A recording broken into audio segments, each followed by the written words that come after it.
Yo, what's good? What's happening? We back, brand new episode of 3s from the Ring podcast. It's your boy Christian J. Got the boy Trail Sav here. Yer. And Tyler will be joining us a little later once he gets situated for the gig. But yep, we here. Make sure you like, comment, subscribe on the YouTube channel. If you listen to us, make sure whatever platform, whether it's Apple, Spotify, SoundCloud still, make sure you hit that follow or subscribe button as well. And above all, share, let the people know you rock with us. And check us out on 3s from the Ring on Twitter, 3s from the Ring. And check out the YouTube Media TikTok page as well. We got a stack show for you guys. We're going to do our Mania predictions. So we're going to get that out the way because Mania release is next week. So just so unlike previous years, I want to be on top of things.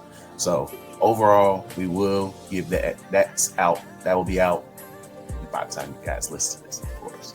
And plus, I want clips too of our predictions. So we gotta be on top of things and be better as content creators. So on top of that, also salute to you guys for all the support. Especially checking out the clips, the episodes. Like I said, Daytra, I will arguably say he is the employee of the month with the Dragon Age video, still doing crazy engagement, and also a couple other clips that he did willingly as well. So shout out to my boy holding it down too. We also got another clip I just put out today on the YouTube side. I'm talking about I put out a couple of hours ago, bro. Doing really good. Hey, doing numbers, man. So we appreciate you guys. So please continue engaging with the content, continue checking it out, and continue sharing with your peoples, man. Please. But till Tyler gets here, we're gonna go ahead and go basketball and talk hoops. So biggest news once again, we don't know what these organizations are doing, but they are tweaking hard, big hard.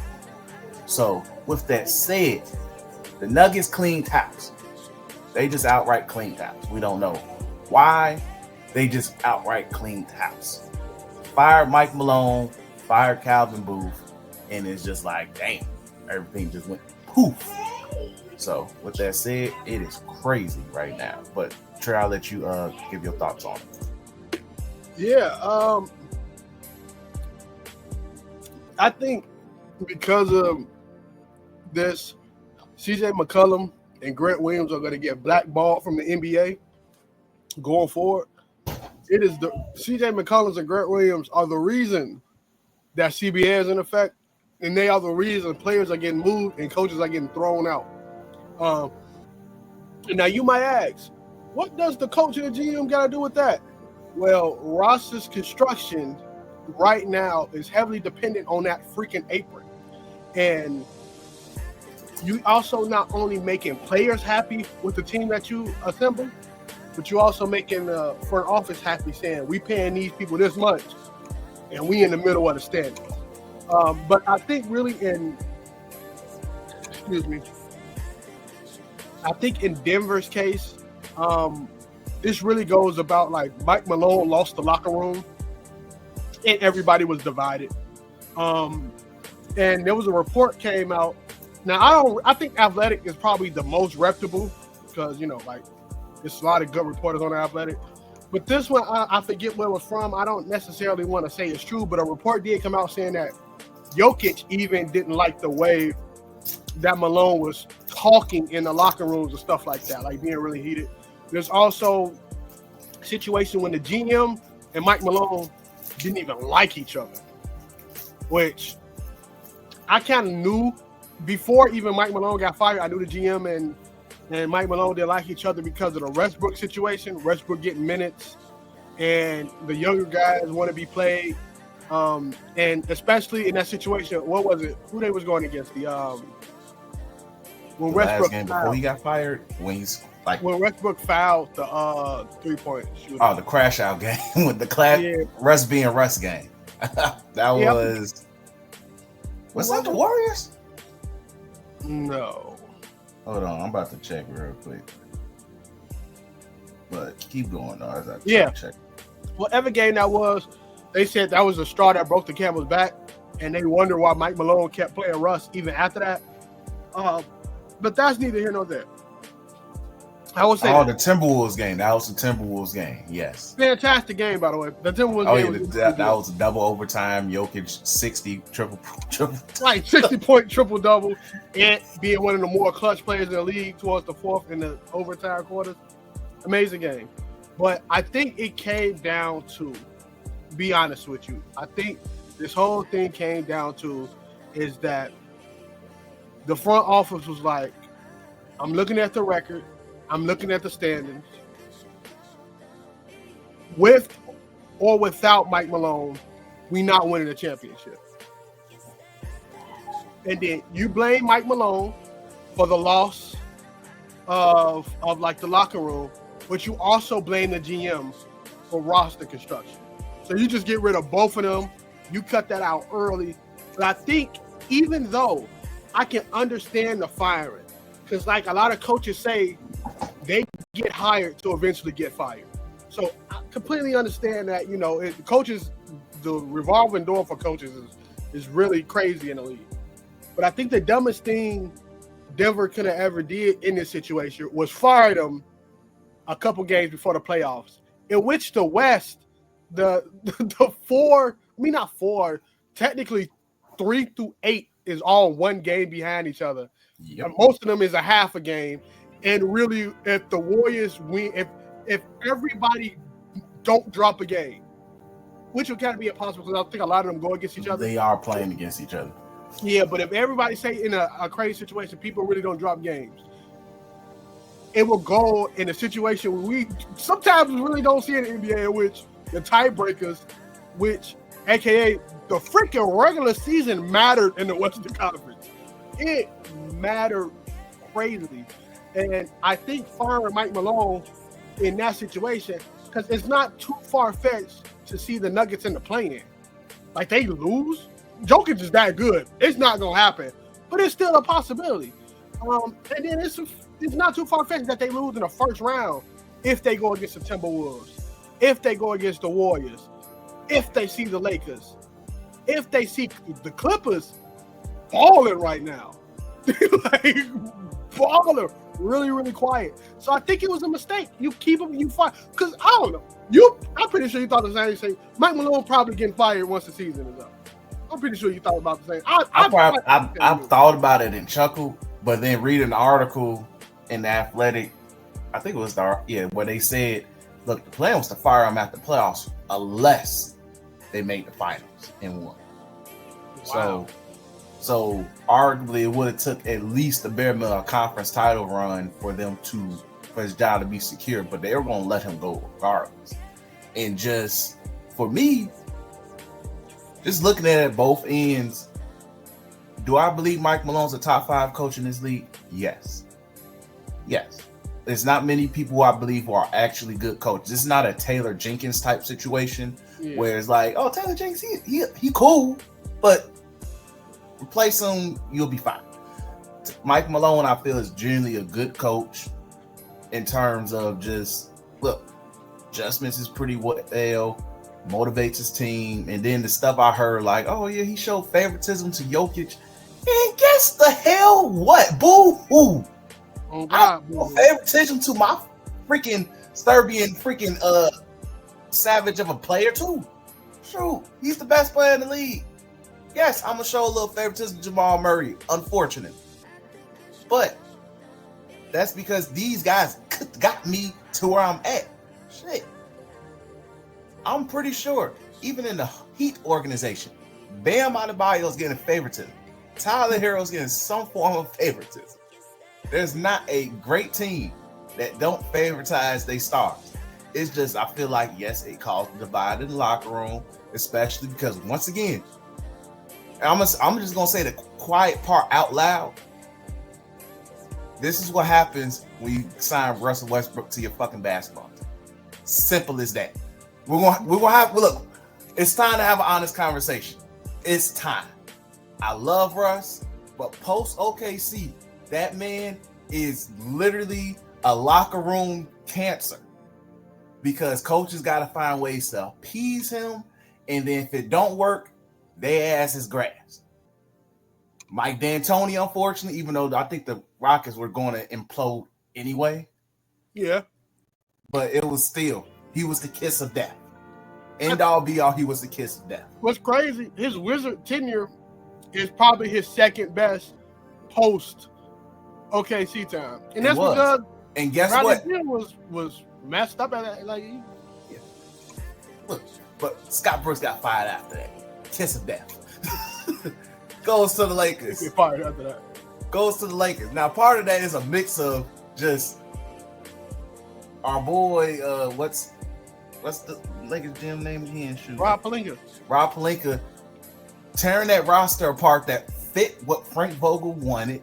Young players and good defenders for Russell Westbrook, because I think LeBron and AD kind of tweaked and all of that, which I feel like one day I can't wait for that LeBron post. Really, like, I tweaked. I misanalyzed that situation. But once again, Vogel trying to find ways to make things work with Russ. You know what happens? I lose my job. Darvin Ham almost lost his job because of trying to figure it out with Russ. Then, okay, Russ goes to the Clippers. Once again, arguably his best tenure, but at the same time, Ty Lue being who Ty Lue is. Because at the same time, we thought Ty Lue was about to lose his job too. He was there. It was like, oh man, is it going to be another one? And guess what? He luckily got an extension, but I will give Ty Lue credit. He told Russ he will yank Russ out the game when necessary, unlike the other guys. Without media sitting there questioning, well, you got to play Russ. He's a former MVP. Congratulations. But still, kiss of death. Because in a way, Paul George was sacrificed for the Clippers. He was sacrificed. Yeah, I agree. Like, sometimes it feel like people dogpile Russ with like the disrespect and stuff like that. And I be like, man, Russ getting destroyed. But then I watched, and I'm like, not that many people will stay on a team that will run a fast break, dog a layup, like easy layup, dog it, then run and foul a three-point shooter to lose the game. That was a situation where, like, okay, Russ might get benched for the rest of the year if he was on my team. But I mean, that's a tough situation, because even if you got Russ on a cheap contract, you still gotta listen to people. You got Russell Westbrook on your team and you're not using him, because this is the messed up part about that whole thing, and why probably the GM lost his job. You play Russ lost you the game. You don't play Russ, you lose the game. You shouldn't have played Russell Westbrook. He could have won you. It is a lose-lose situation. Kiss of death. He's the kiss of death, bro. Weren't Laker fans a little bit too bogus towards Russ? Yeah, because Laker fans are a really weird bunch. But was there some truth behind that madness? Yes, there was a lot of truth behind that madness. But I don't know. I think Nuggets has probably been one of my favorite teams to watch this regular season, along with like the Rockets and stuff like that. Because Jokic is just like, if you just watch him play, it's just great to watch that man play ball. It's few people when I'm just like, dang, after every move they do, right? Jokic, KD, a little bit of stuff, but I don't like Warriors fans, so I don't really like to praise stuff that much. But amazing, bro. Jokic is amazing. And there was a conversation we heard other podcasts talk about, do Jokic leave? And going back to thinking about it, I don't think so. I don't think Jokic leaves. I think he stays as long as the Nuggets wants to keep him. Because I don't think he thinks basketball is that that serious to request an out. Or request a, So if they gonna keep paying him so he can fund his horse addiction, which sounds crazy, but he race horses, they gonna keep funding.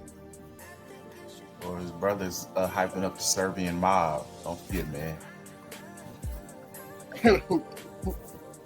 He got some bodies on their belt, man. Hey, look, man. Somebody said that the most recent one with one of the brothers, that dude like Zangief. I'm like, look, bro, I'm good. Dude. Don't leave me alone. I saw the same thing, bro. Burke Doodle like Zangief, bro. He looks like Zangief, bro. He's scary. Like, G, look, bro. I'm good, G. If I ever see them in the streets, salute. Move on, bro. You got it. But we got Tyler with us, G. So welcome to the pod, Tyler. We're talking about Nuggets. Just your thoughts on them cleaning house. I don't know what's going on, like league wide. Like, it's like the whole coaching situation is weird. Firing a coach right before the playoffs is just that'll never make sense to me. He could have just cursed your best player out the day before. That don't make sense to me. I really don't understand. All I know is shit. I don't know. It's weird. It's just very weird to me, and I just for Jokic's sake, I don't think he's going anywhere either. I think he stays put. He doesn't even, for one, people forget he don't even be here in the off season, so he could care less about whatever house he has in the US as long as he has his horses. And I don't think he even owns a house in Denver. I think he's been renting an apartment his whole entire time. Rented out freaking condos in Denver. Yeah, but I don't think he out there, man. But yeah, I agree with you. It's really, this is a new landscape in the NBA, and people just gonna have to get used to it. I wouldn't be surprised. We about to go into this offseason casually expecting Kevin Durant to be traded from the Phoenix Suns, bro.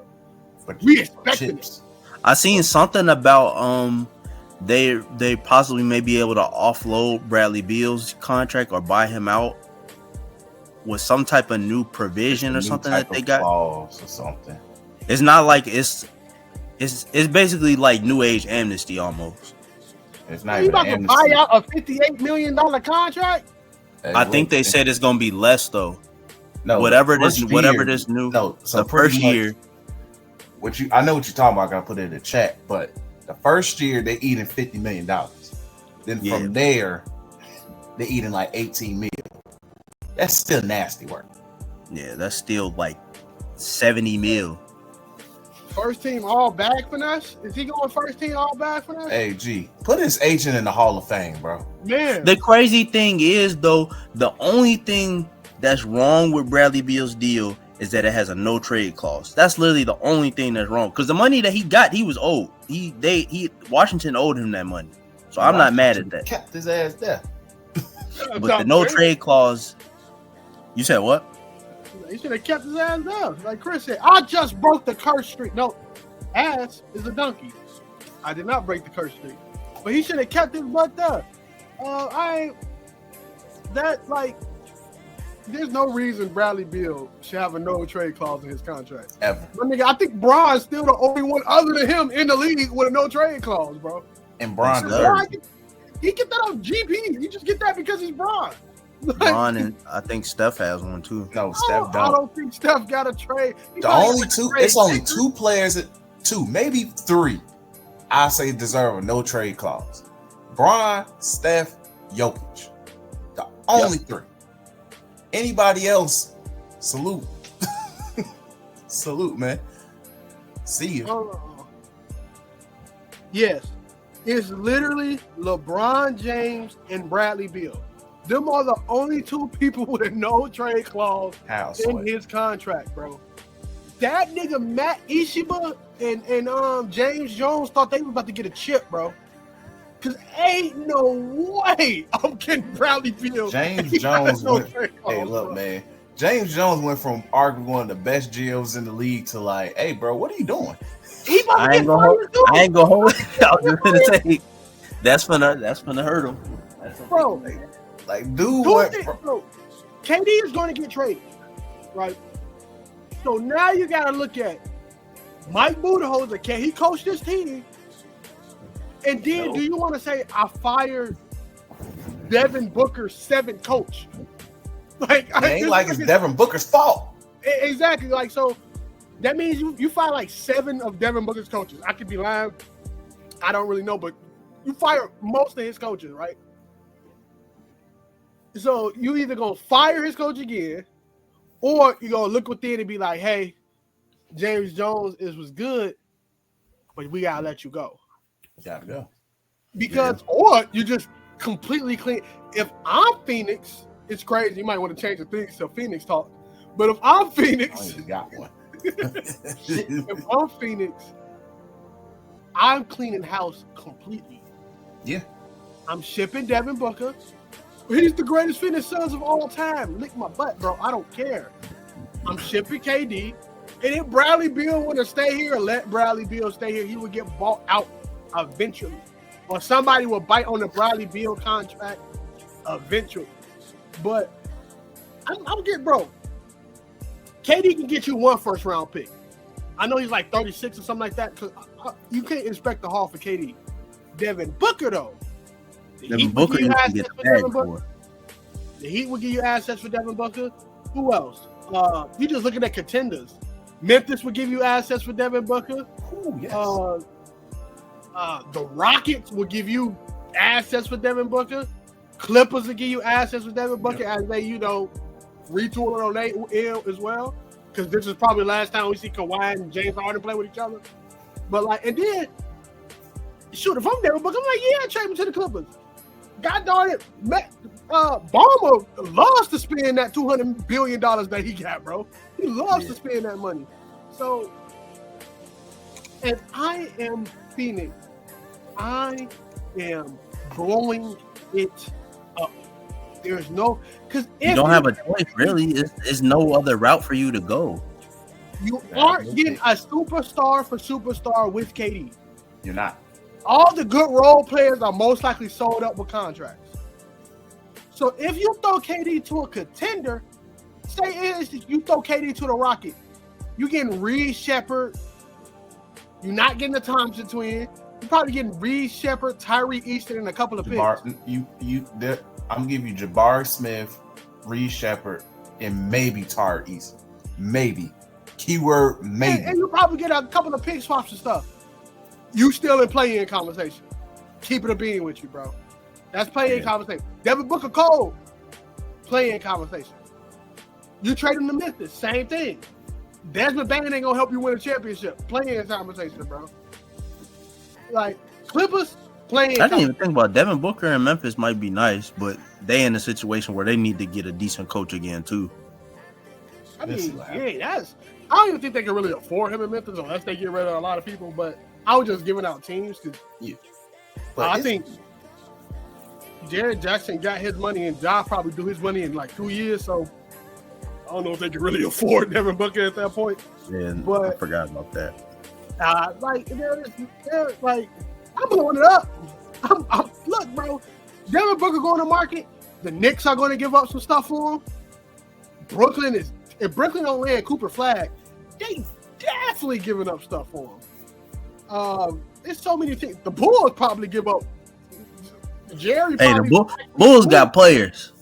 The Bulls got players out the wazoo. It's only. I'm pretty sure Matis is the only safe name, and Matis is the only safe nigga. No, Matis. I ain't gonna hold you. He ain't safe neither. I'm keeping Matis. I'm keeping Giddy too. I'm not mad at you saying that they should keep him. I just know the Bulls. Matis. Look, man, Giddy's cool. Look, he might be Carmelo reincarnated, but it shows Devin Booker needs a point guard, bro. Hey, look, man, Kobe, Vooch, in a Kobe, in a I don't know. lifelong Kobe, supply of picks. You're gonna In have a to, you gonna have to give me lifelong something for supply Kobe of too. picks. You In gotta a give me something for Kobe. lifelong supply of picks. They gonna have to give me something for Kobe as well. I'm just not giving Kobe up. Kobe White up. No. For Devin Booker, Devin. bye.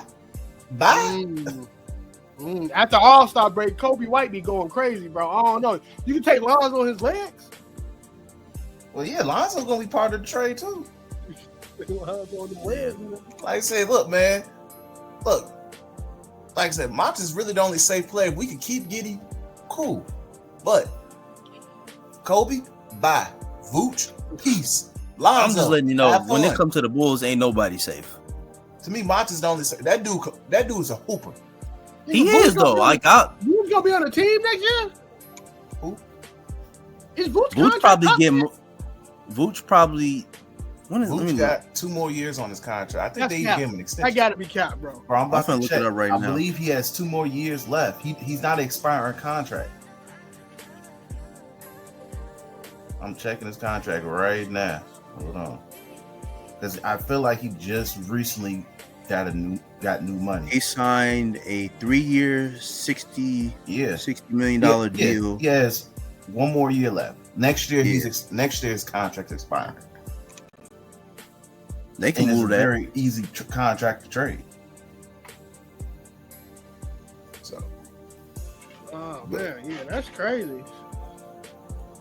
either way, look, what the Suns choose to do, just know you did this when you had a contending team.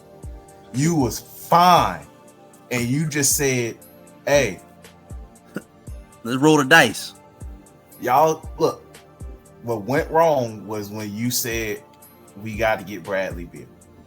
I didn't have an issue with I really did not have an issue with the Devin Booker and KD pairing at all. It was fine like that. I don't know. When you said we don't need a center no more, screw it. Get rid of Aiden. And I think it led you to lose a couple other players. I was like, you tweaked. I mean, and I also think they let Aiden go for too cheap. Like, look at it. If you even look at the landscape of the NBA now, how important it is to have a rebounded center is insane, bro. I said this when they traded him. You are in a conference where you're seeing centers. You need somebody to at least deal with Jokic. You need somebody to just get a rebound, but not even just Jokic. You got Sengun. You got Clippers center. We didn't even get to Sabonis yet. Zubac. Sabonis. You got Sabonis. You got Shaq. Jared Jackson decided to get a rebound. At the time, you had to deal with Cat. Rudy. Yeah, that's how you have to deal with Cat. Shoot, you got Draymond. You got so many times. Like, it's so many people that you will have to deal with. Like, I don't even see why you would get rid of him, bro. Like, but I don't know. I think it was more of like they didn't believe in him, which is a whole different conversation in itself. Or like the dude not that old, you wasted a first round pick on him. Same age as Luka, by the way. And then you wasted a first round pick on him. Yeah. Remember, he was the first overall pick. He was. And he was the number 1 pick in his draft? Yes. He was number 1 pick. And he was picked over Luka. Wait, so he was in the same draft as Luka? Yes. He went number 1? Yes. And then Marvin Bagley went 1 and 2. Hey man, look, but hey look, man, look. That's gotta be. That's gotta be one of the worst draft. How am I trying to put this? That draft class has to be redrafted, bro. There's no fucking way. It's a good draft. It's a good draft class. It's just a great draft. It's just the order is crazy. But like I said, I remember how it was. I remember how that draft. I was high on Luka then. I was like, yo, I think he's gonna really be cold. Shoot.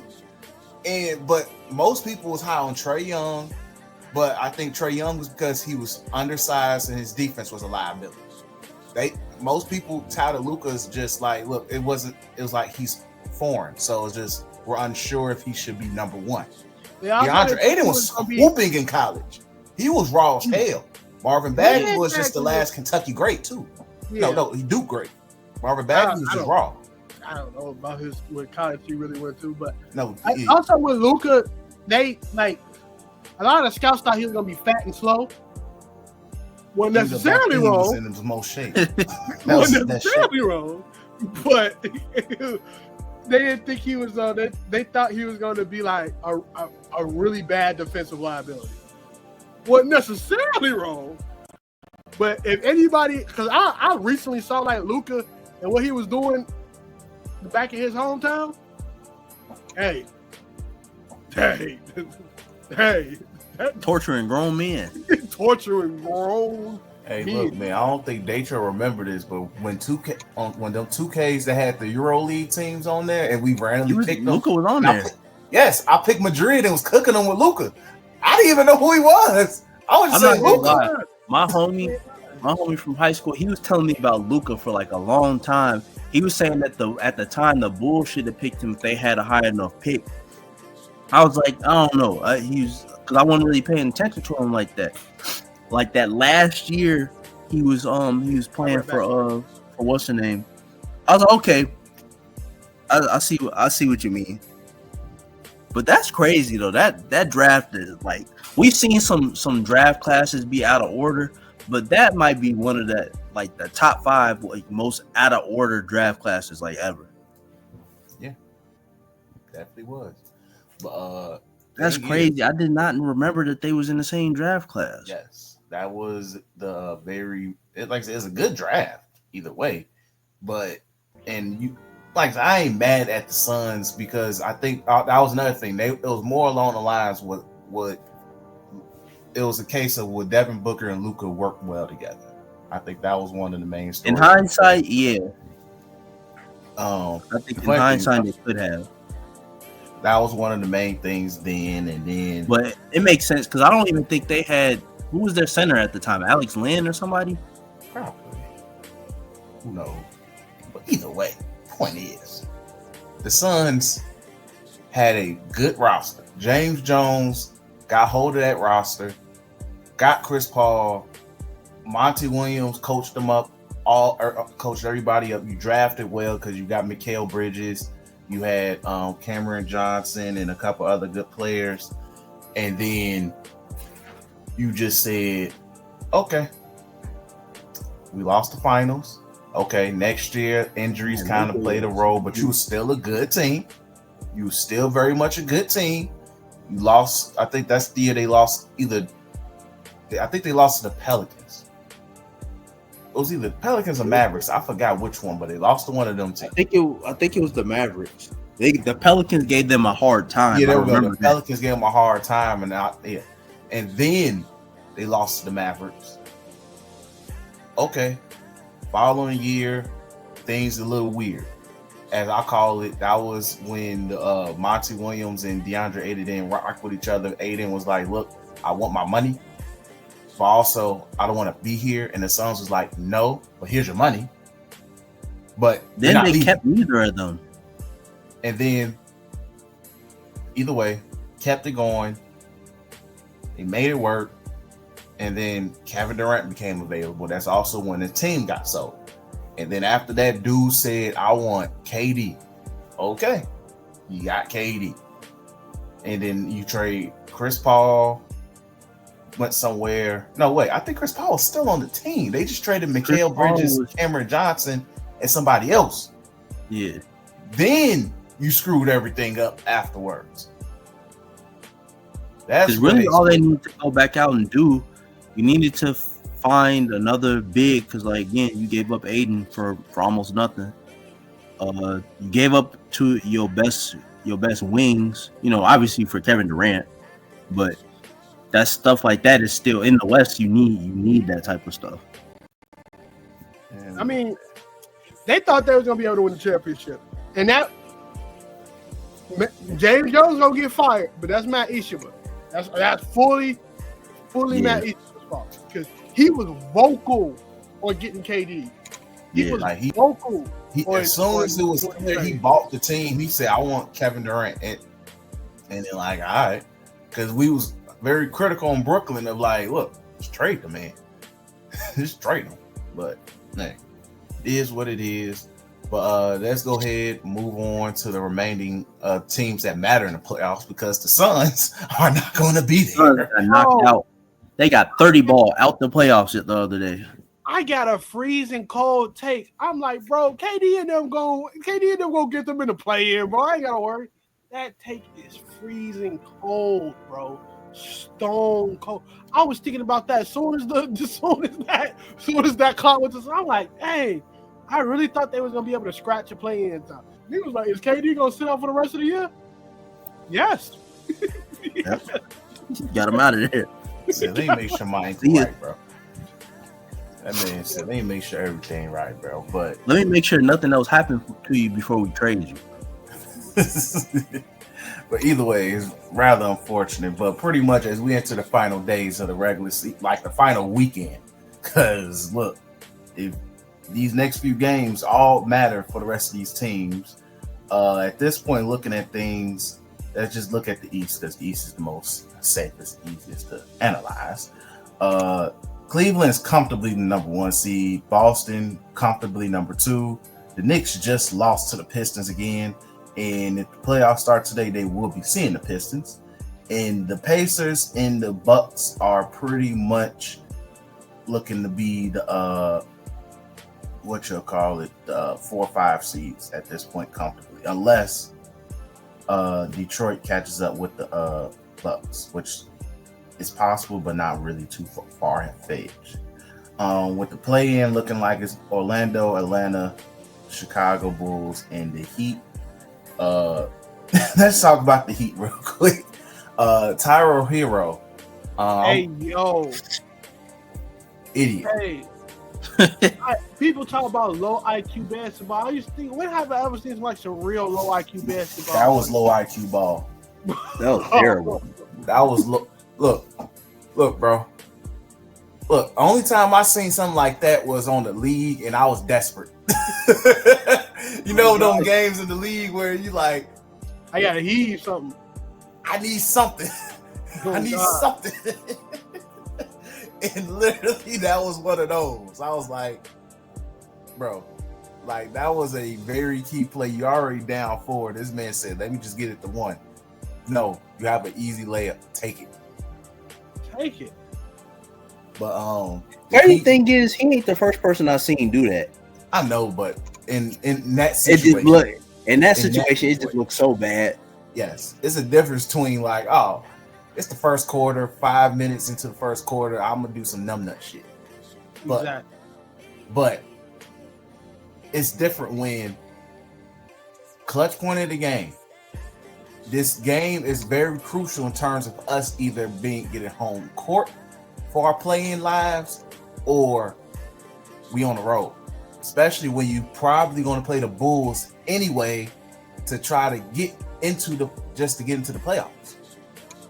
So you want to come to Chicago, who are playing really good, in a hyped up Chicago crowd in the playoffs. Tough crowd. Niggas don't know. Niggas don't know the play-in. That's ours. If there's one thing Chicago gonna be, we're gonna be a play-in team. Like, that's what we gonna Unfortunately, do. We're gonna be a play-in team. We're gonna get that AC. We're gonna get swept. That's a guarantee. Okay, that's a guarantee. That's what we do. Emphasis on that sweep. Unfortunately, Big room. Unfortunately, but either way, point is, you don't want to put yourself in this situation, especially when on paper the Heat should be a lot better of a team. Yeah. But once again, coaching can only do so much. We're gonna have to stop saying on paper for a lot of stuff, because a lot of these papers getting balled up. Definitely is. Definitely is, bro. Getting balled up and put in the shredder. Yo, being balled up into the shredder is worse. But either way, the Heat looking really, really bad right now. It's kind of sad. I thought they were going to be a little bit better post Jimmy. I wasn't expecting them to be 10th seed playing lives bad. I thought, okay, 8th, 7th seed, still in the play-in, but you get home court. You're looking at a chance, Yeah, this is kind of scary. But you did it to yourself. You let Ty Herro be your number one option, and I still feel like they're handcuffing Bam because Bam could be doing a lot more as a player. But you know what? I'm not I want gonna to say see it. Bam go somewhere else. I'm not gonna say it yet. But mark my words, this time next year, we'll be having a conversation about Bam Adebayo, and it won't be the greatest conversation. It will not be. So that's all I gotta say. That's crazy. But yeah, it's looking really, really odd over there. But overall, the East is really comfortable. You're where you are at this point. It's just at this point the Bulls is trying to see they can finesse into the 8th seed. Because it's between them and the Hawks. The Hawks won tonight. They beat Brooklyn comfortably. On top of that, hold on, let me try to see who the Bulls have left. I really hate the NBA app. Yeah, but app. Just use you tweaking. Use the real app. That's right. the best app out. I'm already on that anyway. But the Bulls have the Wizards and Philly left. That's a pretty easy. That's 2 wins. That's 2 wins. Really 2 wins.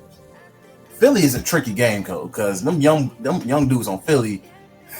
It's just They what's his playing with nothing name? to lose. What's bro name on Philly? Quentin Grimes. Yeah, it's really just him. Yeah, They said that nigga might take Paul George's spot, bro. I started laughing. Hey, do it to yourself. And then the God. Hawks. The Hawks, they have Philly and the Magic.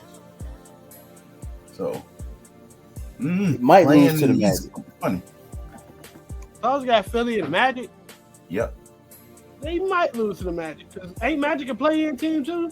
Magic is the 7th seed, but they're comfortably in the 7th seed. So the Hawks, I mean, the Magic really don't have nothing to play for besides just good momentum going into the playoffs because they on a 4-game winning streak. So yeah, they most likely rest Paolo and probably Franz that game.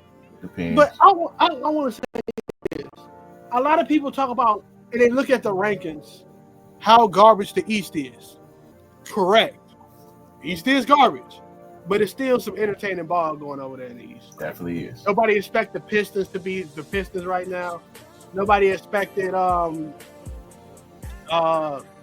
what's another team? Orlando to be that good. Like it's a lot. Good last year. They would have been better if it was for injuries. Remember, Paolo missed 2-3 months, and then Franz I think got that's the why injury, though. missed 2 People months. didn't expect them to catch up and at least to where they're at. You know, after the injury, they thought they were going to slip farther. Yeah, but they would have. They solid though. I like for what it's worth. They still had a pretty decent season. Yeah, like overall. And then I will say this: the Pacers playing the best basketball among teams in the league right now. Yeah, I think they got one of the best records since the All-Star break. I believe so, but they've been playing some of the best ball in the league right now. Like they are decimating weaker teams, and then they're giving the better teams a lot to go. Whether they win or lose, they're giving them a lot to go. So the Pacers are playing good basketball, and that's why I'm like, I think Tyrese Halliburton injury done, bro. Yeah, I think he's finally healed. Like whatever issue he had with his quad is finally healed, and he's back to normal. On top of it, the team itself is fully healthy. People forgot last year they was missing their second best scorer, which was that Benedict Mathurin dude. That dude is really good. So you're fully healthy. Your best player is fully healthy. That's why I'm like, look, if I'm Giannis, I'm a little scared. I'm a little scared, man. I was listening to 520 podcast. Shout out to them. But JT said something that I agree with. I think Giannis want a team like this. Yeah. Where he just completely dominates and just do outlet. Kind of like Jokic, but with extra steps. You know what I mean? Like with Dame, Giannis got to do a lot of waiting with Dame.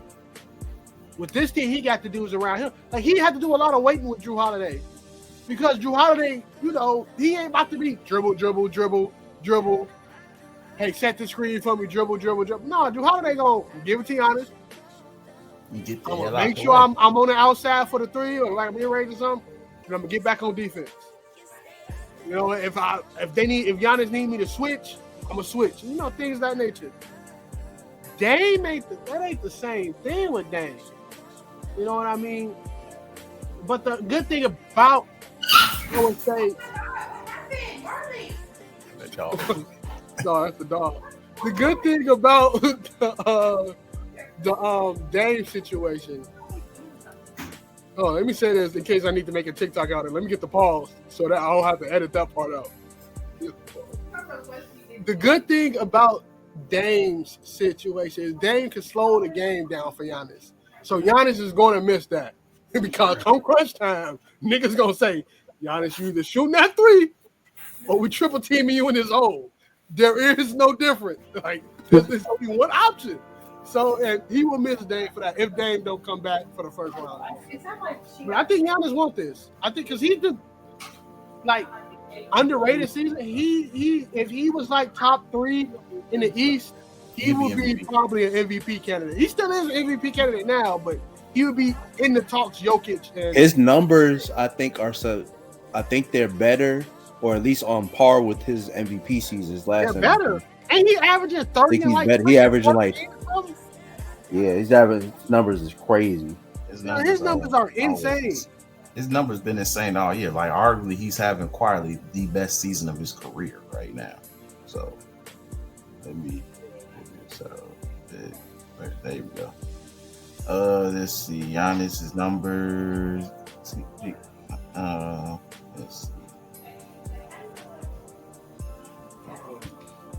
But his numbers are insane this year. That's what I'm saying. I'm like, bro, you can arguably say he was the best player in the league. Okay, here we go. 30, 12, 6, technically a steal, and 1 block. Yeah, that's pretty good. Shooting 60% from the field. Yeah, he's gonna be cold. And less than 3 turnovers on top of it all. I just pray he don't become a Golden State Warrior. That's it. God knows not to show favoritism. But either way. But let's go ahead and look at the West at this point, because the West is, hey, look. So I'm gonna just be real. At this point, I'm pretty confident the Lakers will be remain the 3rd seed. I'm just confident in that. So 1, 2, and 3 in the West is kind of cool. 4, 5, 6, 7, 8. God bless. It's a war. What did John Cena say? It's war. It's on the war. Nah, it really is war. Like this, the regular season games mattered so much this year. It mattered so much, but because the Lakers own the tiebreaker on all of those teams. So they are, bro. I hate the fact that my little brothers. But if you have to censor it. Let the Holy Spirit lead you on that one. But bro, it mattered so much. So I don't even feel bad about stressing out over them Lakers games that I was watching, bro. Them heart palpitations, me having to cut off the stream 90% of the time when I'm watching them games because of them stupid defensive, stretches. I don't even feel too bad over it because they got the wins they were supposed to get. And also, I don't think I really ever seen this before. I never seen a team that is really good against teams that's above 500 and absolutely garbage against teams that's below 500. Look at the Lakers' record against teams sub 500, bro. It is terrible. But even the Warriors, them getting Jimmy Butler and making that run, and they got the tiebreaker over Memphis and I think the Timberwolves. Not Denver, but over Memphis and the Timberwolves. And I think they gotta win this Clippers game and try to have the tiebreaker over them. Yep. it mattered. And the same thing for the Clippers, being able to after the All-Star break, like Kawhi Leonard, balling, Zubac, yo, hey, he needs to be in MIP considerations. They got some stupid names in most improved player considerations. Some dumb names in there. He should be in there. It's a lot. It's a lot of, bro. The Western Conference is amazing right now. Amazing. Definitely is. But so just looking at, hold on, let me push it thing back up. But where we at? Because in the perfect world, I would love the Warriors to stay in the play-in. That's my perfect world scenario. Solely because I want to see them fail. I want to see Anthony Edwards embarrass them. Mainly because I love it. But they got Portland. That's a very easy game. Very easy game. Then they got the Clippers. And I believe wholeheartedly the Clippers is going to do what they can to do what they're supposed to do, which is keep them under, which is in the play-in.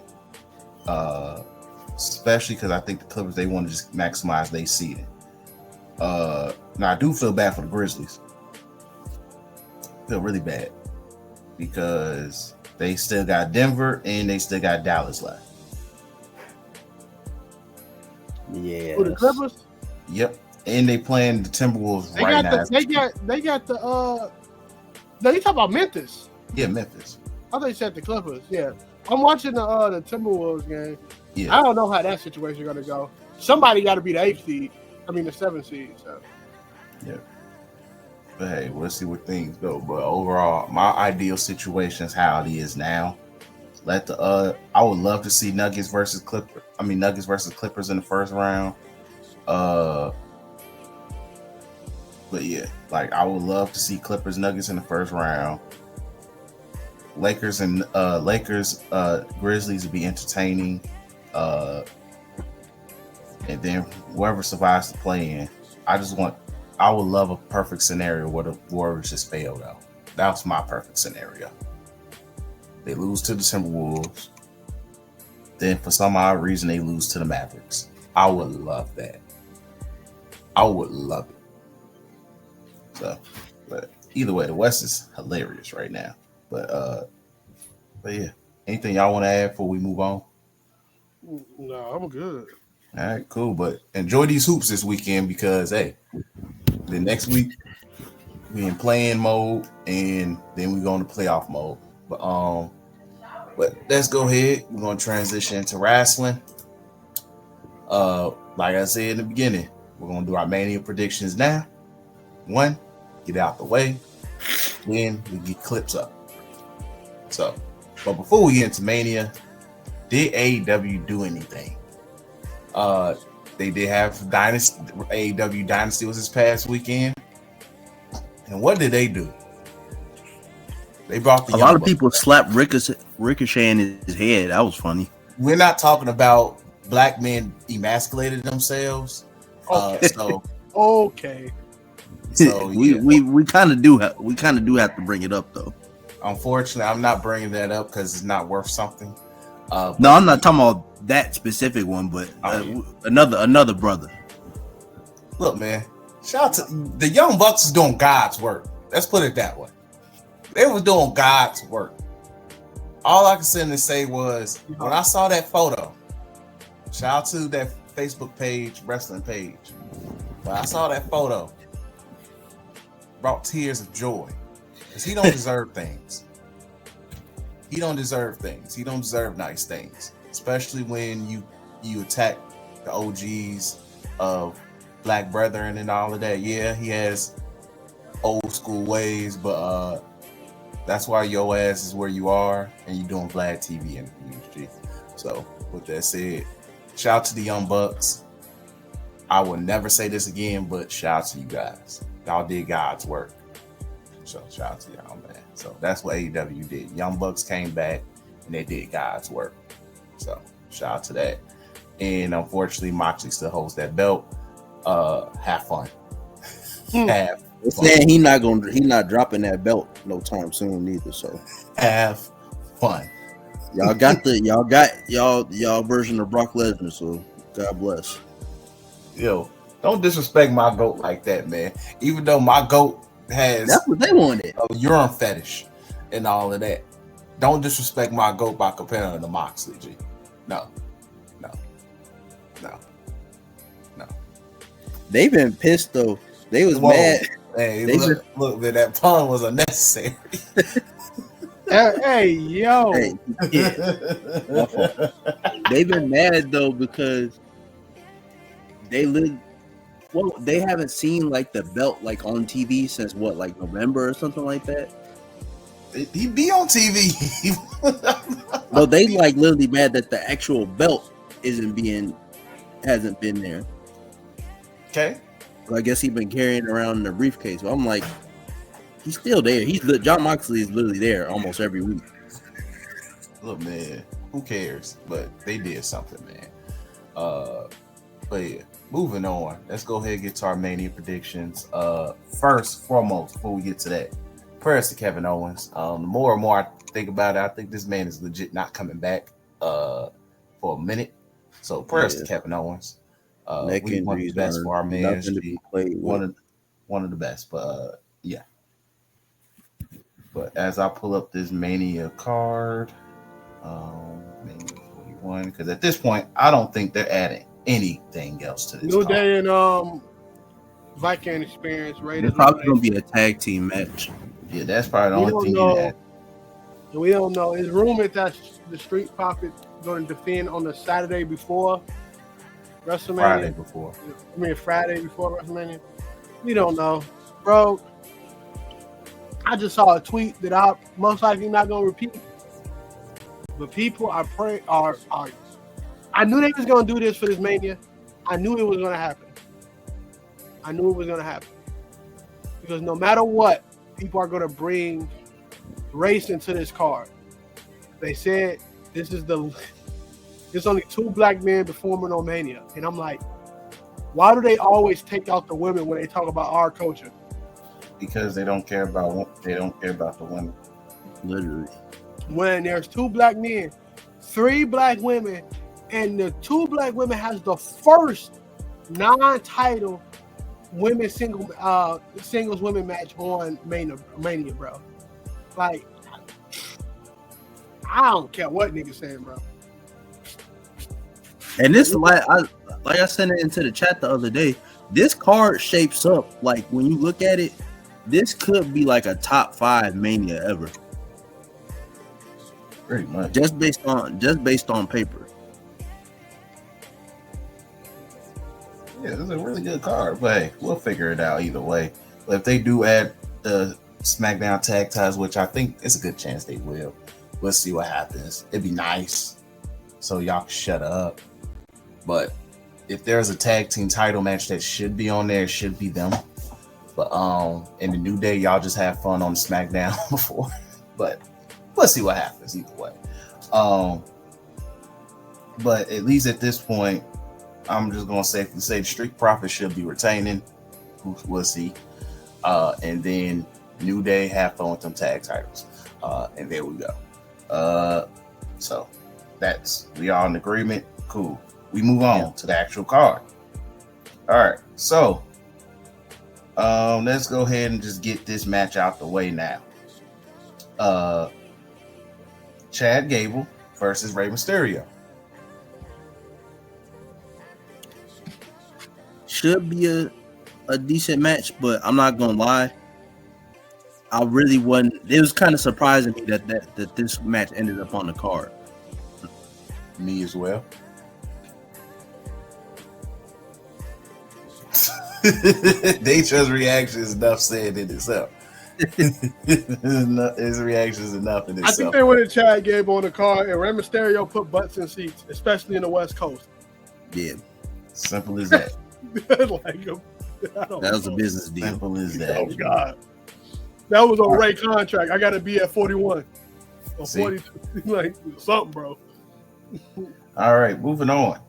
The women's Tag Team Championship, which we'll know the opponent after SmackDown, but more than likely Liv and Raquel retain the belts. Who cares? Like, that's why I'm like, look, there's gonna be one of them male tag titles is gonna be on the card. But we are in agreement. Whoever Liv and Raquel face, they're retained. Probably. You think they're gonna be on the card? They said for Mania. That's crazy. And once again, you kind of got to put Liv on the card. Like, gee, she's been one of the top women. She's hottest She's had one of the hottest, like, outside of Rhea, it's really been her holding it down really strong. So, all right, moving on. Damian Priest versus Drew McIntyre. This should be a really great match. I believe they're building Drew McIntyre up to be one of the top heels on SmackDown. This will only solidify it. So let him have his W. But should be a really great match between two big motherfuckers. So I got Drew though. I got Drew. I think it'd be a pretty solid match. I got Drew. I think this is guaranteed Drew. Yeah. And plus I would like Drew to wrestle in the eye patch. For the vibes. Sell the moment even more. Let's go ahead and get into United States Championship. LA Knight versus, honestly, the way people act like he's a nigga. So here's y'all black man in the card in a singles match. Jacob Fatu. So, hey, look, man.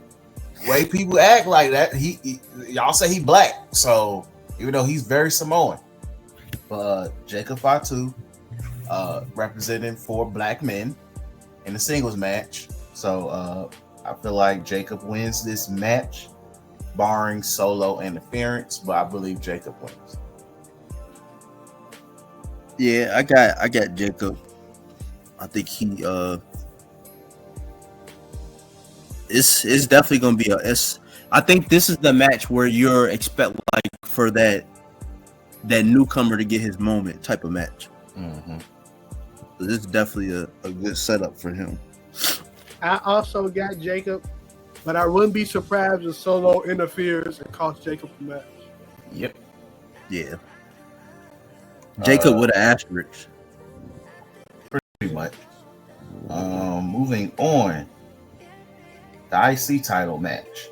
Braun Breaker versus Penta versus Finn Balor versus Dominic. I'm gonna go with Dominic here. I think last week I said it might be Finn Balor, but I'm gonna go with Dominic. I think Dominic wins. Dominic gets his first singles title. So I think this will be really good. And then you can set up the permanent fall of the Judgment Day between Dom and Finn from here on. I want Finn to win,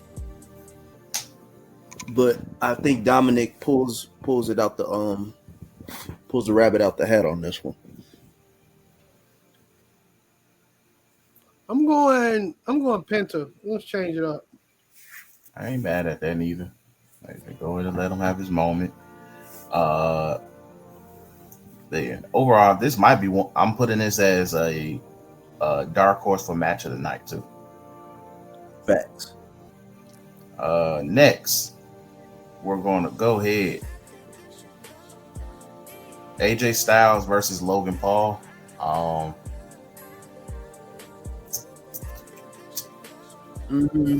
didn't really think about this one too much. I think it's going to be a really good match. I don't know who needs to win more though. And look, and that makes me think it's going to be Logan Paul. The thing is, it's just what do you do with him afterwards? He's it's like a part of me feel like they really don't want to be bothered with him no more. It's just you got contract obligations, so it's really tough to keep him on. Figure out what to do with him next. I would like AJ to win, but hey man, whatever happens. Yeah, I would prefer AJ to win. I don't think that because it's not like if Logan wins they're putting him back in the title hunt. Exactly. That was his title run was a dud the first time. So, facts. All right, moving on. Tiffany Stratton versus Charlotte Flair. Now, before I get my prediction, for one, the fact that it took them to be a little messy to kind of heat things up is hilarious. But blonde white women, it happens. that's what they should have been rolling with in the first place. All you had to do was make it a cat fight between two white women. Yeah, it's just still a little tacky, a little bit, but because it's it's working for us. But at the same time, Charlotte getting humbled is hilarious, especially by the crowd. She got that we don't really love you like that moment from Chicago last week. She got that. Hey, she's not they don't there love you yet. like that. She got Paul Pierce. Hey, when Draymond told Paul Pierce, "We don't love you like that. You're not Kobe." That's what the Chicago crowd did on. That's the perfect comparison. And it's kind of sad because Charlotte's resume is extremely great. It's just, look, man, the crowd tired of you being here. Don't rock with her. She's not there quite there yet, but she's getting close to like go away, like heat.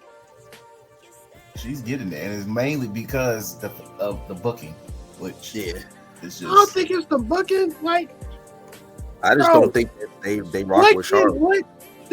Her winning that Rumble and going against Tiffany Stratton is the dumbest thing ever. Now you might say, "Oh yeah, that's the booking." It's not that. Charlotte hasn't changed her gimmick since she was in NXT, and that kind of plays into her booking. You gotta evolve as a character. Yeah, that's what I mean. That's why it makes it difficult to book her. That's what I mean. It goes back to it's difficult to book her. Charlotte is such a one-note talent. It's just one note. Like, I'm the queen. I'm Ric Flair's daughter. Bow down to me. I think people just tired of watching that. If you can get on unison, because WWE fans right now are, especially the ones that's in the arena, are extremely casual. They are the most casual fans there, right? And I'm not trying to get on the Mark High Horse or anything, but they're extremely casual as fans. If you got the most casual fan base here, bro, we don't want you. Bro, we don't want you. That is hard.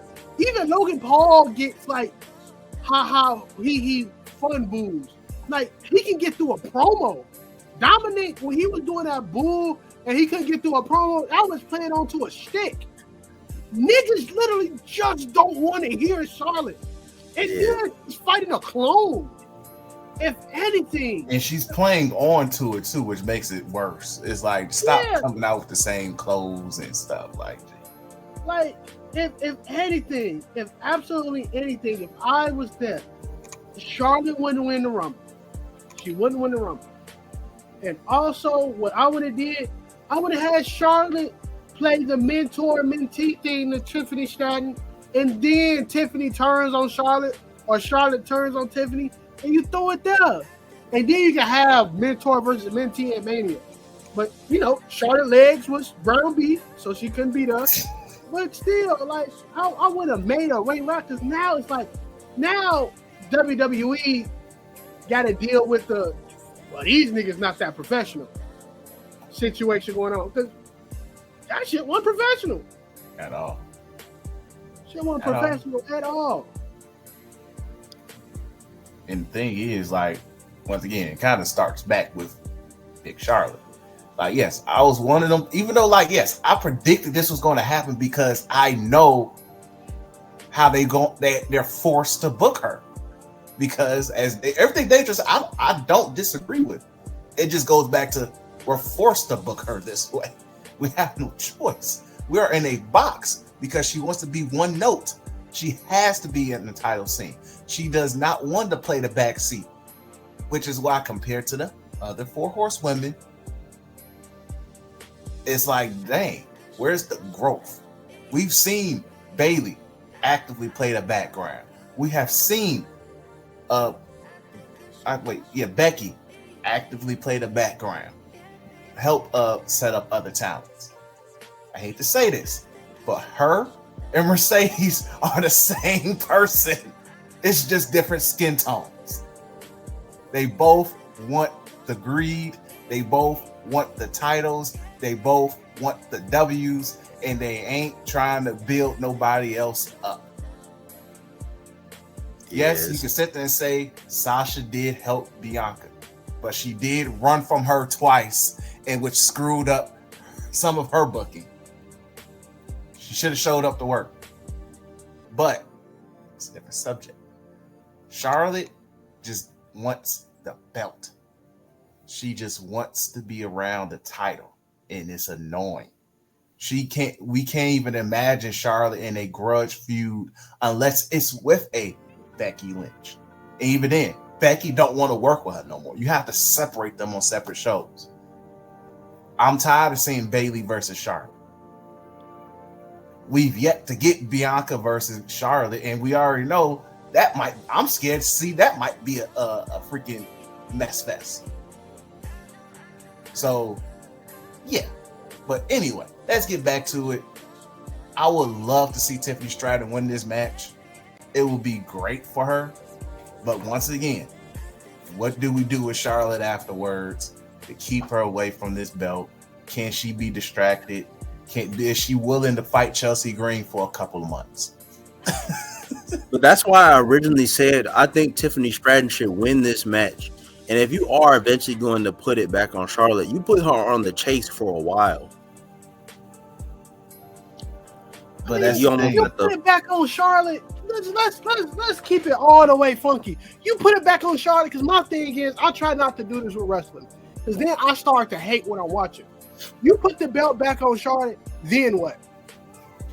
Charlotte laid out half of freaking SmackDown, other than Jade. And I'm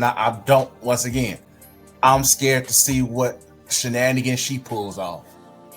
Like she literally, if you go through that SmackDown women's roster that's not the U.S. title, she ran through it. There's no one. You want to bring Nia Jax back? Beat Nia Jax multiple times. About to beat Tiffany. Beat Naomi multiple times. Like you can't. This is a like why? It's literally why. It would have been even. I would have been preferred to see Charlotte at NXT doing something with the younger talent there. But now it's like who? Did that already? I know it's gonna be call ups and stuff after Mania, and shout out to that. But literally, who? We gonna watch Charlotte versus B-Fab? This is not. And there's no disrespect to B-Fab, but bro, Charlotte has done everything you could possibly do in that company, especially with the gimmick she is now. What? She probably even, to be honest with you, she probably even touched them tag titles before. She did, her and Asuka. I forgot about that. Hey, yeah. Come on, bro. Like when you look at the women's side on Raw, there was so many possibilities you could toss up. Somebody get hurt on Raw, you can still have a great match with the women on Raw.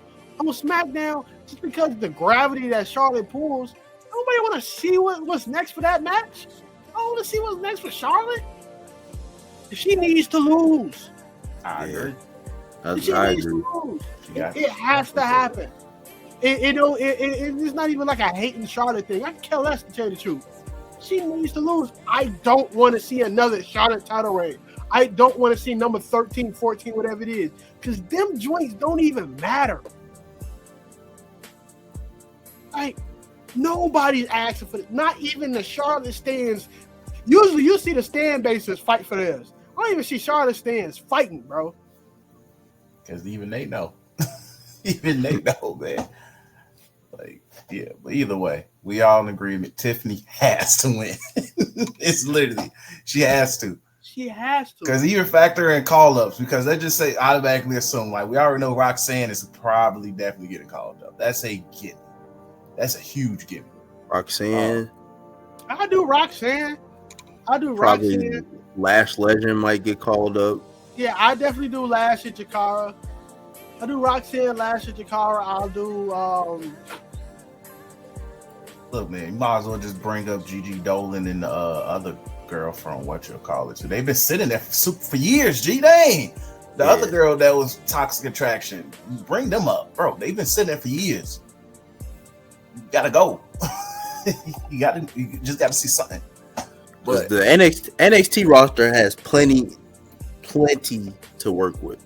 Exactly. But and then they might just bring somebody else up, like just one of them vet girls they just recently signed. Like, I doubt they bring Backer or Julia up yet.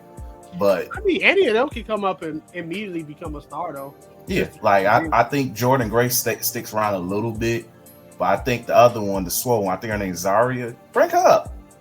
No, Zarya. No, I think Zarya stays. I would rather see Jordan Grace on the roster because Jordan Grace already have an established story with Naomi.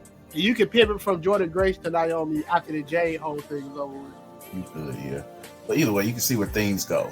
Either way, main thing is SmackDown do need fresher women on the roster. But let's go ahead and move on. Next we have there you go. All right. Jade versus let's go ahead and go Jade versus Naomi. One, shout out to Black women making history. First women's grudge match, non-title match in Mania history. Gotta love it. Shout out to Black women making history. But I think Jade gets the win here. But I think this is gonna be more of a trilogy. I don't think they're gonna separate them just yet. Yeah. So I think Jade wins here just to get her Mania win. But you're definitely building up more of the fact that Naomi, you want to build Naomi up as probably the top women's heel on SmackDown. Potential heel. Because, right now, technically, it's the woman we just talked about. And even then, she's not, it's just. It's go away heat. It's not regular heat. It is literally get out my face. I'm done watching you heat. Exactly. So with that said, you want to kind of build Naomi up as she's really a menace, but also building Jade up. But I think they're gonna have a very good match, a very fun match. So I don't say it could be one of the best women matches of the night potentially, but it just depends on how Jade shows up, But I think Naomi's definitely gonna put on a good performance, make Jade look great here. That's the goal, but I think Jade gets the W. I agree. I got Jade winning. I think it's going to be a pretty good match. Like you said, I think this won't be their last meeting. Especially since we still haven't tied up the situation with Bianca. She's involved in the title match on Raw, so she's kind of exempt from the situation at the moment. But I definitely believe after Mania, win or lose on either, for either match, they'll come back around to that. I like the direction that they're going in with Naomi. I'm glad to see that they're giving her not that she's never had a serious character, because she's obviously been a champion here before, but it almost feels like they're taking a chance with a heel turn for once. Because Naomi always seemed like one of those faces that you really you couldn't imagine it. It, as a heel. But I think she's gonna do wonders as a heel. Yeah, I'm also curious how long she's gonna keep this theme, because she still had the glow theme. So I'm very curious. Might change curious at Mania. If they debuted it at Mania or this Friday potentially the new theme, or they might keep it around a little bit, because unless she's, like I said. The caution stuff is raw. It's really raw as hell. But, you can glow with caution, so it's just going to probably be more yellow and black. Hey, she's going to be Aladdin King. It's crazy, dude. That's crazy. But overall, it should be good. Datra, did you pick? Yeah, I agree with y'all. I think it's going to be Jade. But I can see Naomi winning off pure cheating and keep the feud going. Pretty much. That'd be fun too. That'd be a fun finish. Exactly. Then let's go ahead and get the last women's match out the way, which is a triple threat between Io Sky, Bianca Belair and Rhea Ripley. Once again, I like how this story's been booked and presented. I know some people are focused on things that they shouldn't be focused on, which is Bianca getting boos. Because in a way, slow burn heel turn is coming. I want you guys to pay attention. We're getting there. Yeah, it's very much there. So either way, but also people just love Rhea Ripley, as Daytra said last week. People just love to complain. They love Rhea Ripley more. But either way, I like how everything's coming to be. I like that fact that they're more showing like everybody has a role here. Rhea feels like she deserves her title shot. EO's like, look, y'all ain't about to little assist me, even though y'all literally tower over me. But that's a subject itself. Did Rhea get hurt on Monday? No. As far as I know, she didn't. They said something about her hurting her nose when she got drop kicked. She hit Bianca's face, but I don't know. It probably wasn't major. We'll see. Rhea is a face of glass because she's stay getting facial injuries. So. Yeah. So we'll see what goes on with that. But prayers that if she is, but I haven't heard nothing significant. It was just I seen the angle from the crowd. She did like the whiplash from it did look like that was pretty stiff. But I'm pretty obviously ain't nobody try to hurt her on purpose. Exactly. Like, look, it is whatever happens. They'll be fine. Yeah. If it was significant, trust me, they would have said something. It would have been more. I would have saw more stuff. Yeah. But this is really tough. I think EO does come out to win. It would just suck because I would like Bianca to have her Mania winning streak, but we'll see where things go. But I think EO does come out the winner. Yeah, count. It's a triple threat match. The only reason I I'm never not pinned that Mania. If she doesn't get pinned, then she could run away. I never got pinned that Mania. She getting pinned. She eating that pin. The only reason I'm not necessarily concerned about the whole streak thing is because they're not necessarily putting an emphasis on it to me. That too. It's just something we as fans notice. But either way, it's this. But I think they have EO potential to steal the show. I will give it. They have the potential to steal the show. They could probably put on one of the best matches of of the night. Oh, for sure. Weekend for sure. Every time Bianca and EO get into the ring, they have really, really good chemistry. And then even back in the NXT days, Bianca and Rhea had really good chemistry. So this has the makings to be a banger. Mm-hmm. Trail, your thoughts? Well, I hope EO wins, to be honest with you. That's my prayer, to tell you the truth. I want EO to win. I don't want... I just think it shows... It shows a lot of faith in EO if you have her beat those two. And I love the Daniel Bryan beating Evolution in one night. The Man Shall Not Be Named beat DMX and Mania. I like that type of stuff. Wait, B who? Yeah. No, the person. You said DMX. DX. Oh, okay. I was about to say, wait. DMX at Mania is crazy. But bro beat DX at Mania, which is, a lot of people might not look at it at that time, but that's huge. Yeah, especially for guys that were coming over, because he was still considered one of the maybe like an outsider at the time, even though he had been there for a minute. But for him to beat both of them, that was definitely a big moment. Agreed.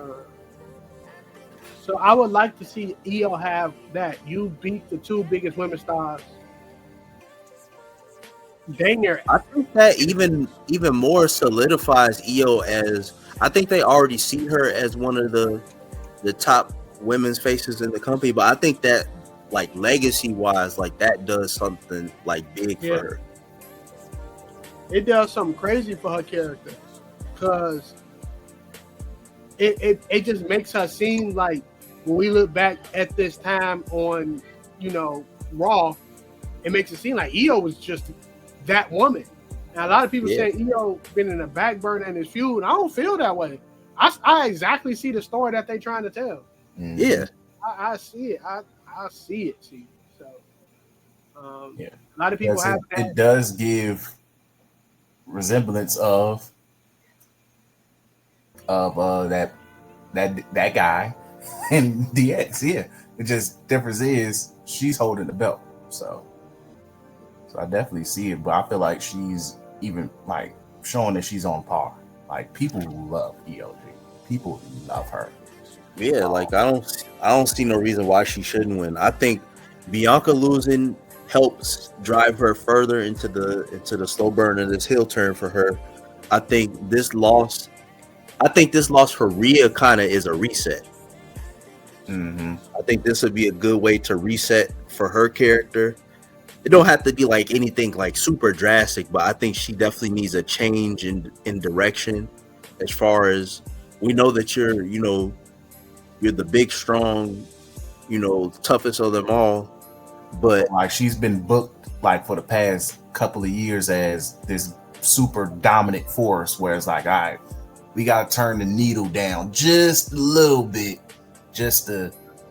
And I don't even think it's not like a situation where fans are turning on her or nothing like that. It's just that now it's time for a pivot, so that she doesn't end up like, in a Charlotte situation, where she's the same person forever.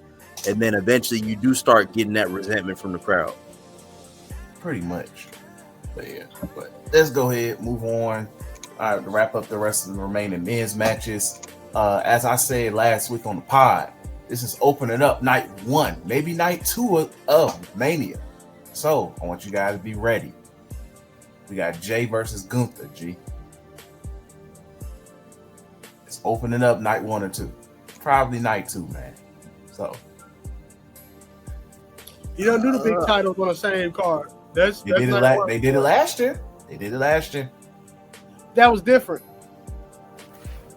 That's different. That's completely different. Because the story going into it was, and Seth Rollins is going to be prepared to defend his title, and that's different. Okay? I hear you. No, I hear you. Jey Uso, I can still see it being on night 2 though. Jey Uso, just based on how it's picked up recently. He wins that title night 1.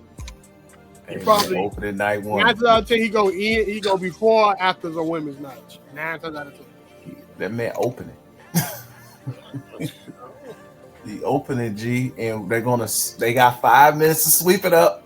After Jay wins, we're gonna enjoy it. They're gonna be eating all of that and as the confetti falls, they're actively sweeping it up, man. They're gonna still be sweeping it up while the LA Knight versus and Jacob happens. So it's gonna be fine. Man. But it should be. I feel like at this point, like the emotions is high. I love Jay's promo on this past Monday on Raw was really good. It's just really at this point, it's on Gunther to really get him through.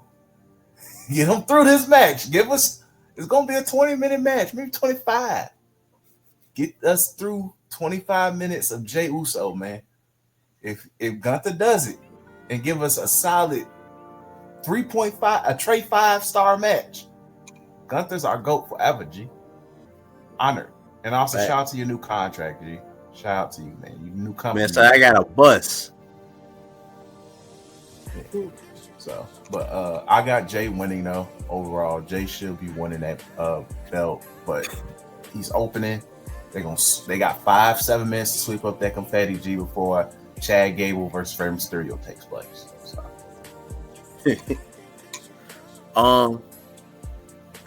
I think if it is night 1, I definitely see Jay winning. I think you open up the show with a feel-good moment to set the tone. If it's night 2, might get chopped up. I go lie to you.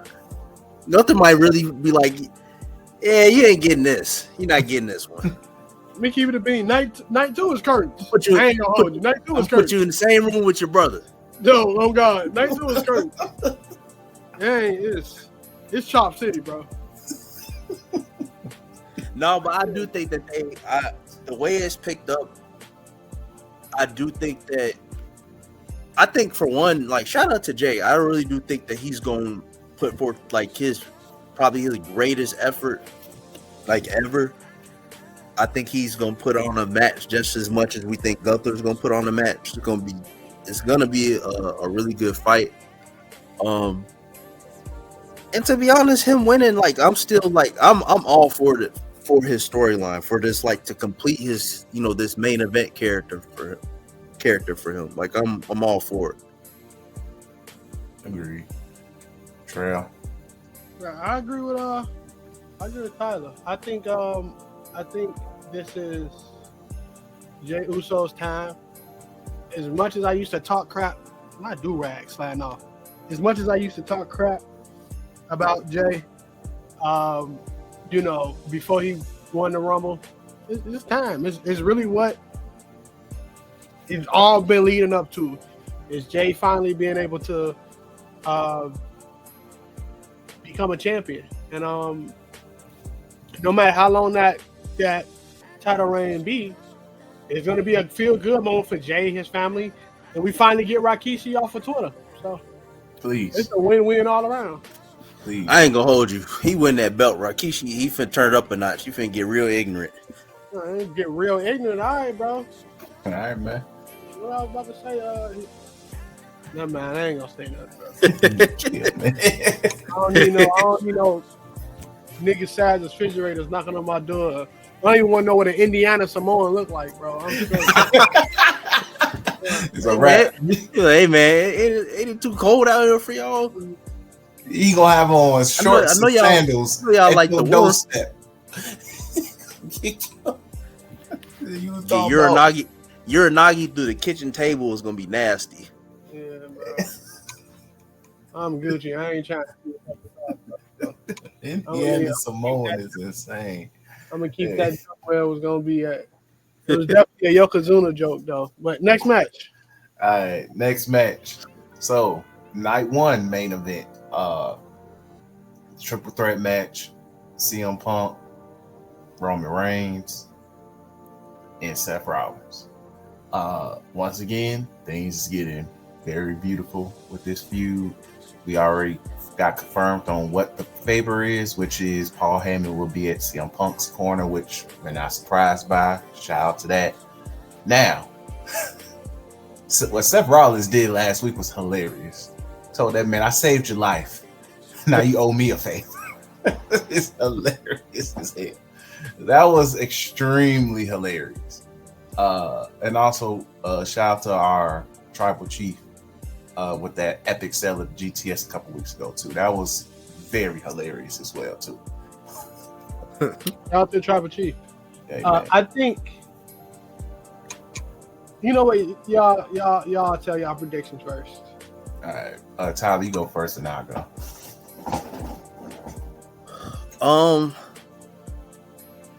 I'm still kind of having trouble deciding on who I think should win, because I keep trying to think 2 steps ahead of the match. Like whoever wins this match should be in line for a title shot at some point, if not the night after. But it depends, because I like the way they're. I'm gonna be real. I think Seth wins this match. I think Seth needs to win this match. I think Seth needs this win. He gets bragging rights over.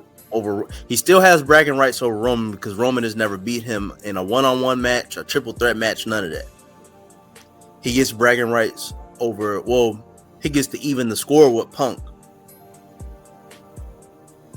But the wild card in this match is the Paul Heyman situation. Because I'm not gonna lie to you, like I see what they're trying to set up with Paul potentially walking out of Mania with Seth. But at the same time, I don't know if I really need that. If that to be the case, I don't know if I need that. I don't even think if Punk wins, I think Punk is at a point in his career where he don't need anybody walking around with him. Roman is at the point where we were waiting for the separation between Paul and Roman at some point anyway. And what I was really thinking with that was Roman turning his back on Paul, potentially, Paul just becomes a thorn in his side. Like, I'm gonna make sure you never, win another belt, as long as you're still wrestling, type of situation where he makes it hard for him to get back to that championship. Whether he starts another type of deadly alliance type group or something like that, who knows? Or any scenario could come about. But I think this has a potential to be one of the greatest triple threat matches of all time. Like I said, I think Seth needs to win this match, but I just don't know. I don't know. I'm excited though. Yeah, overall, this is gonna be a really great match. On paper, it should be match of the night. Keyword on paper. It's gonna be a lot of dramatics. It's gonna be a lot of shenanigans. It's gonna be a lot of near falls. It's gonna be cinema, But my two options to win is really either CM Punk or Seth. Just one of them two. That's just how I view it. But also I think the fallout from this match, I think Seth moves on either way. And then it's more of a focus on Punk and Roman from here on. For the custody of Paul Heyman situation. But that's why I feel if CM Punk wins, he gets his Mania moment, you send the crowd home happy. Good, That's another thing though. Punk don't necessarily have to win. The fact that he got his main event is, I know, that's why I was getting to. He has his main event. He don't care if you do, but like I said, you want to send the crowd home happy, either Roman or Punk wins. But like I said, I believe it's either Punk or Seth winning this match. Punk wins, he gets his bragging rights, he has his moment, we move on, and then I think, like I said, the fallout is either the main fallout of this match is going to be leading to a deeper Roman versus Punk feud. Yeah, that's probably what we're going to lean to, more of a SummerSlam situation. So now I won't be mad at all. I won't even be shocked. But I think the crowd will be shocked if Seth walks out of here victorious. Reason why? It makes sense. In a way, Seth gets his W on Punk. He gets his validation again on Roman. And he can move on and be more focused more on a Raw title scene. And then he's probably going to come after Jay. And we go from there, which will be, once again, you want somebody, you probably gonna have to line up some good opponents for Jay in terms of in-ring feuds. Seth is probably one of the best still to this day. So I think that's what's gonna happen next.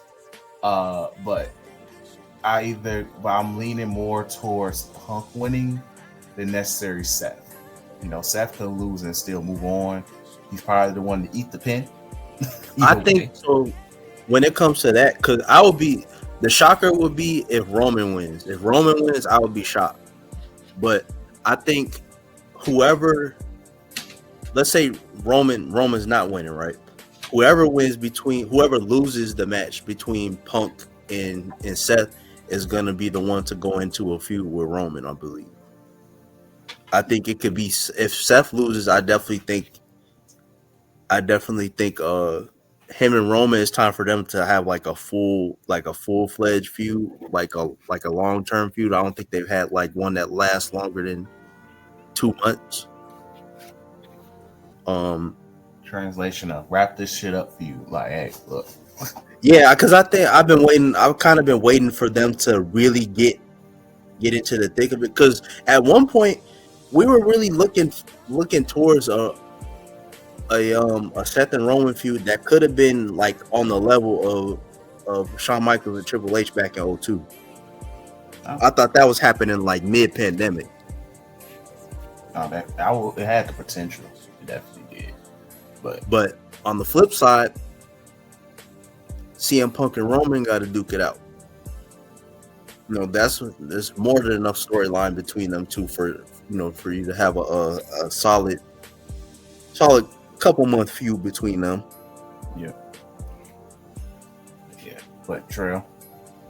I don't know why I'm clearing my throat. I ain't got nothing revolutionary to say. I think CM Punk comes out the victor. I think the favor in which Seth calls on for Heyman is somehow, some way uses to sabotage Roman because he hates Roman so much. That's pretty good too. And then because of that, Punk gets the pin and things like that. Right? Heyman get thrown into Roman or something like that. I do think eventually somehow we get there. We get to Roman Punk at SummerSlam maybe or something like that. But other than that, I just see Punk. I think Punk winning is the best situation. His first Mania back, really, like in the ring, in this company, his first Mania back, he wins. I think that's the way to go. I'm not mad at that. Yep, I definitely agree. So either way, we're gonna have cinema, and that's the beauty of it all, the cinema. But moving on, final match, Cena's final WrestleMania, Cody versus Cena. Now this is where things get real fun. You can really solidify Cody as the man, which arguably he's kind of already did it already, but you want to double down on it. Who better than to beat the company man of the past, of the whole half of 2000s going into the 2010s, than John Cena himself. You can go look, I also wouldn't be mad if Cena did win, but I also don't think it's like, where do you go with next, But I think you want to solidify Cody as that guy, your top baby face. Either way, he is top baby face, but have him Mania to Mania hold the belt, moves on. Well, I won't say move on, because you easily have him and Cena go at it again at Backlash or whatever, and then that's where you give Cena his moment. But I'm very curious how this match will go. I think this will be a fun match. Cody's a great worker. This is probably going to be Cena's best match since him being full part-time. He needs, and also it's been a minute since he had a really, really memorable Mania match as well, because I don't remember his last one. His last memorable Mania match. Cena's last memorable Mania match? Yeah. And I'm not look, him and Bray was great, but that was more of the moments, Yeah, I would say his last memorable Mania match had to be. Hey, we got to go back over a decade. It might be him and H, or him and Sean. Him and Batista too was decent. It was. The Rock fumbled him twice. Batista was 2010. Miz was 2011. Bro, it really had to be. It had to be before Batista. Wait, what's the question y'all asking? Cena's last memorable Mania match. I'm not counting the Bray match, because that was more. I mean, him and Bray, fun thingy. It was the Rusev match. I mean, it was cool, but I wouldn't necessarily say that's. I'm not mad at that answer. Honestly, I'm not mad at. That's a good answer. No, I'm not mad at it. I thought of it. Yeah. It's the Rusev match. I said him and Batista was cool. The year before that, He ain't got the craziest WrestleMania resume. He really his best WrestleMania match was against Shawn Michaels to me. He ain't got the craziest. A lot of Cena WrestleMania matches, man. Okay. Yeah, I'm about to actually pull it up right now. John Cena's Mania matches. I can name all of them. It was first one was Big Show at WrestleMania 20, the U.S. belt that he won his first title. Memorable. Year after that, against JBL won his first WWE championship. Year after that, Triple H in Chicago. That was nice.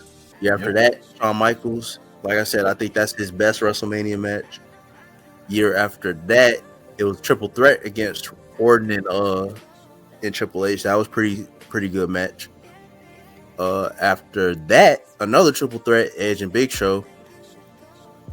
Had a damn good entrance for that one. The match was alright. Then after that, like I said, Batista, then The Miz, then The Rock twice, then Bray Wyatt, then Rusev, then he made an appearance at WrestleMania 32, and we don't even talk about WrestleMania 32. And after that, it was a tag team with Nikki Bella against The Miz and Maurice. After that, he got washed by The Undertaker. Then after that, he made an appearance as the Doctor of Thugonomics at WrestleMania 30. What was that? 34, 35, 36? That's 36. I'm looking at it. Then after that, Pandemic. Bray Wyatt again, like you said. It was a nice moment, but it was because of the time. And then him in Theory 2 years ago. So yeah. Hey, yeah, that's hey, Cena about to win this match. We all know it. Yeah, Cena. I was just gonna say, that resume is kind of stinky. That stuff stink. Thank, baby. That stinks, bro. Cena resume at WrestleMania sucks. And this will be that man got the Miz twice. Yeah, the Miz twice. Hey, the fact that him and Randy never had a one-on-one in Mania is insane. Look, Cena because Vince was. I'm not gonna hold you. Post U.S. Open title, Cena is probably one of the worst runs I have ever seen in my whole entire life. That nigga lost to Solo twice or something like that, bro. He did. He lost to Solo and Austin Theory. I'm not giving them niggas the rub. The only thing, KO and AJ Styles is the only other thing coming out of that. But the rest of that stuff stinks, bro. I really wish they could have found a way to extend Cena AJ to a Mania. That really should have been his Mania match that year. It was at 33. You forgot who was running the helm at that time, though. No, I know. I remember. But bro wanted to see Brock and Roman about 3 times. He said, "We're gonna get it right, damn it." Y'all gonna get it right if I die. Eventually, he got right. But yeah, I mean, see, I don't think it makes. I see what you were saying, Chris, about Cody potentially winning. Solidifying himself. But the way Cena's character is right now, he's winning this match. There's no way he's not. Yeah, it's an interesting situation because you can't. I won't be mad at either result. No, neither will I. I wouldn't be mad if Cody wins. Yeah, but Cody wins, he's getting screwed the next night. Again, I hate being this person. Hate being this person. When I think about wrestling, Cody wins that title. Then what? He ran through SmackDown. There's not one contender for him on SmackDown. The only contender is Randy. I will throw up. Randy got a bad back. And I know for nostalgia reasons and stuff like that, Randy. But hey, bump that. I got a phone call. You good. But we're going to start wrapping this up. But yeah, the biggest question is what's next for Cody? You can figure something out for Cena either way because, hey. But like I said, after Mania is always a reset anyway in terms of the rosters and stuff. So things kind of normalize. But also, it goes back to the question of, hey, John Cena gonna be popping up on SmackDown, or he is scheduled after Mania. He is scheduled for a lot of SmackDowns. okay. All right, then if that's the case, cool. If that's the case, you're telling me something right there. It's either my answer for Cody, because I believe he's losing. I think Cody wins Money in the Bank this year. Why? Get off the dope, bro. I'm throwing it out there. Why? Really back in, nigga. Don't throw that out there. Bro, you trying to set Cody up to get freaking flambéed by the crowd. Bro, look. Because bro. I think by this time next year, Cody is probably going to be a heel. Cody doesn't need anything. He is the top dog. No. He doesn't need a team. Like, bro, please, for the love of God, Triple H, if you somehow watching this, one, leave the Iron Crosses alone. It's enough Nazis in the world. And two, don't listen to this nigga, bro. Like, don't listen to him, D. There's no reason for Cody Rhodes to sniff anything other than Cena. Are you done with your run? Yeah. Are you gonna lose to a new up-and-comer? No. I'm just gonna get the title back to you. Okay. And we get it there. But other than that, bro, no. I agree with that. No. And I don't need to see a Money in the Bank the reason he get that. F that. No. Let me tell you. The men that should touch that Money in the Bank. If Punk don't beat Jay at any time, Punk, Carmelo Hayes. Man, that's probably freaking it. But Punk, Carmelo Hayes. Sammy, I can see. Like, I'm just saying. Like, Sammy, I feel like that could be a Saudi Arabia. Sammy went to the Rumble because it's in Saudi Arabia. That's written. That's written. I'm sorry. Is there next Rumble? Is there next year? Yes. It's all but confirmed, I think, at this point. I think it's confirmed. Oh. Never mind. That's Sammy getting his one. Niggas not leaving with their heads if you don't win that one. But you guess. I mean, yeah, I hear what you're saying. Trust me, I hear what you're saying. I'm not saying that this is what I want to happen either. I'm just saying. I've seen stuff like this happen before. It's happened before. Look, that was Vince. Bro. That was Vince. I need them to go back. Look, I don't want to sound like one of these niggas on Twitter. To be honest, I hate you niggas. But I need them to go back to giving that briefcase to establish someone as a champion or up-and-coming champion. I agree. Cody Rhodes is neither. The nigga is him now. He has a bus. If you want to get that title, run over Cena. But other than that, don't get the Money in the Bank. Crazy. Bro, Cody Rhodes, we thinking too far ahead. But I will say this with all my heart. I need Cena to win. Because if he don't win, I don't know what this go home thing is about, to tell you the truth. I really don't. I mean, his goal what's this called? Retirement tour. I don't know anything this is about. But he needs to win. I hope he wins. If he don't win, that means we get Solo and Cody again.